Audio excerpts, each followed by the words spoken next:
America అధ్యక్షుడు Donald ట్రంప్కు వ్యతిరేకంగా no Kings ఉద్యమం పెద్ద ఎత్తున అమెరికాలో చెలరేగుతుంది.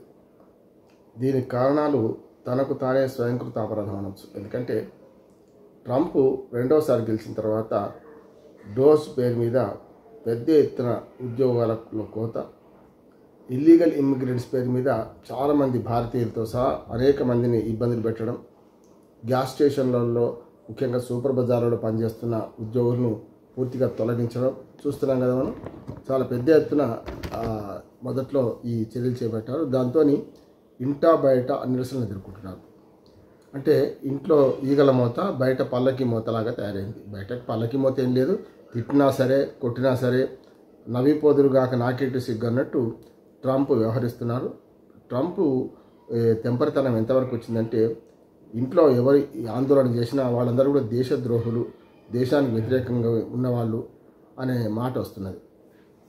ముఖ్యంగా తాను మాటల్లో చూస్తే నో కింగ్స్ అనే అమెరికాలో నో కింగ్స్ అనే ఒక ఉద్యమం 2,500 పట్టణాల్లో పెద్ద ఎత్తున జరుగుతున్నది. 50 రాష్ట్రాల్లో కూడా చాలామంది గతంలోనే ఒక 5 లక్షల మంది ప్రజలు వీధుల్లోకి వచ్చి నిరసన వ్యక్తం చేసినప్పుడు కూడా ఆయన పట్టించుకోలేదు. ఇప్పుడు మళ్ళీ రెండవసారి పెద్ద ఎత్తున ఉద్యమం జరుగుతున్నది. అంటే రాజులకు వ్యతిరేకం. అసలు మన ట్రంప్ రాజు కాదు అనే ఉద్యమం కూడా గతంలో వచ్చింది. ఇప్పుడు నో కింగ్స్ అంటుంటే దానికి వ్యతిరేకంగా వాళ్ళని రెచ్చగొట్టే విధంగా తాను ఒక కిరీటం పెట్టుకున్న కిరీటధారిగా పేర్కొంటూ విమానం నుంచి కిందికి బురద జల్లుతూ జరిగిన మన ఆ వీడియోలను కూడా ఆయన విడుదల చేశారు. ఆయన వైట్ హౌస్ కానీ ఇతరత్ర ఆయన మిత్రులు విడుదల చేస్తున్నారు, చూస్తున్నాం మనం. అంటే వాళ్ళని ఎద్దేవా చేస్తూ వాళ్ళు మరింత రెచ్చగొట్టు చేస్తున్నారు. వీళ్ళందరూ కూడా హేట్స్, అంటే అమెరికన్ హేటర్స్ అని చెప్పి కొత్తగా పేరు కూడా పెట్టారు ఆయన. అమెరికా హేటర్స్ వాళ్ళు, అమెరికా ప్రేమికులు మేమంటున్నాడు.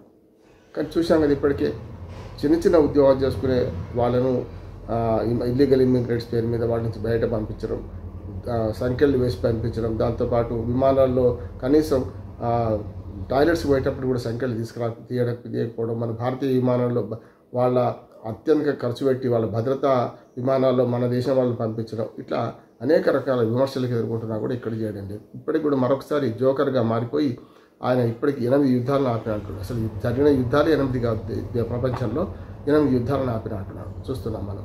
అట్లాగే ఇప్పటికీ పాడిన పాట మళ్ళీ మళ్ళీ పాడుతున్న ఆయన అరిగిపోయిన రికార్డు లాగా భారత్ పాక్ యుద్ధం నేనే ఆపాను అంటున్నాడు, చూస్తున్నాం మనం. ఇవన్నీ చూస్తుంటే మనకు అర్థమవుతుంది ఏంటంటే ఏమీ మారలేదు అని దృక్పథం అని.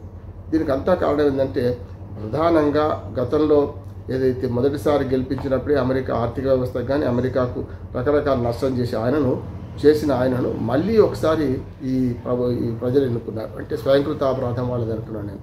మళ్ళీ ఒకసారి ఎన్నుకున్నారు కదా.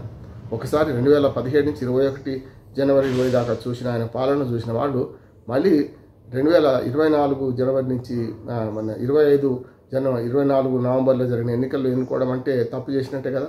ఇప్పుడు అనుభవిస్తున్నాడు, చేసుకున్నవాడికి చేసుకున్నంత అని ట్రంప్ చేసిన చర్యలతో ఇప్పుడు మళ్ళీ ట్రంప్ ప్రవర్తిస్తున్న తీరుతో మరొకసారి అనుభవిస్తున్నారని నేను అంటున్నాను. ఇంకొక మాట కూడా చెప్పవచ్చు. ఇప్పటికీ అమెరికా ఆర్థిక వ్యవస్థ షట్ డౌన్ అయింది. చాలా రంగాల నుంచి మరి ఉద్యోగులు జీతాలు లేక 2 నెలలు అవుతుంది, జీతాలు లేవు. ఇప్పటికి కూడా నెల నుంచి అయితే అసలు పూర్తిగా దుర్భరమైన పరిస్థితిలో ఉన్నారు. చాలా ఉద్యోగాలు పోయినాయి ఇప్పటికే. ఇవన్నీ విడిచిపెట్టి ప్రపంచ రాజకీయాలు కల్పించుకుంటూ ఏడాపేడా వాయిస్తున్నాడు ఇటుపక్క. ఇప్పటికీ నిన్నగాక మన జెలెన్స్కీతో మాట్లాడుతూ నేను భారత్ పాకిస్తాన్ యుద్ధం ఆపాను అని మరొక్కసారి చెప్పిండు. అట్లానే ఆఫ్ఘనిస్తాన్ పాకిస్తాన్ యుద్ధం కూడా ఆపుతా అంటున్నాడు.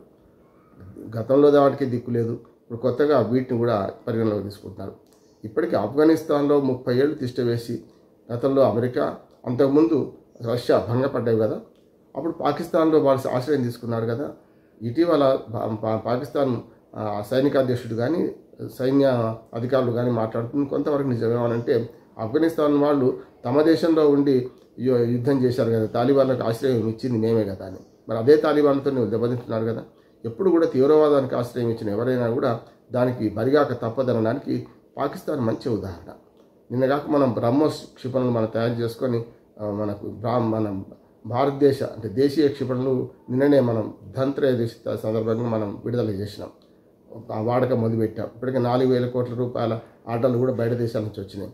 ఈ దశలో భారత్ బాగా ఆర్థికంగా అభివృద్ధి చెందిన క్రమంలో అమెరికా అధ్యక్షుడు ప్రవర్తిస్తున్న తీరు ఎట్లా ఉందంటే ఏ రకంగా చూసినా భారత్ను దెబ్బతీసే ప్రయత్నం చేస్తున్నాడు. అంటే అన్ని దారులు మళ్ళీ అక్కడికి భారత్ దారి తీస్తున్నాయి. ఆయన విద్వేషపూరిత దారులన్నీ కూడా భారత్కి దారి తీస్తున్నాయి.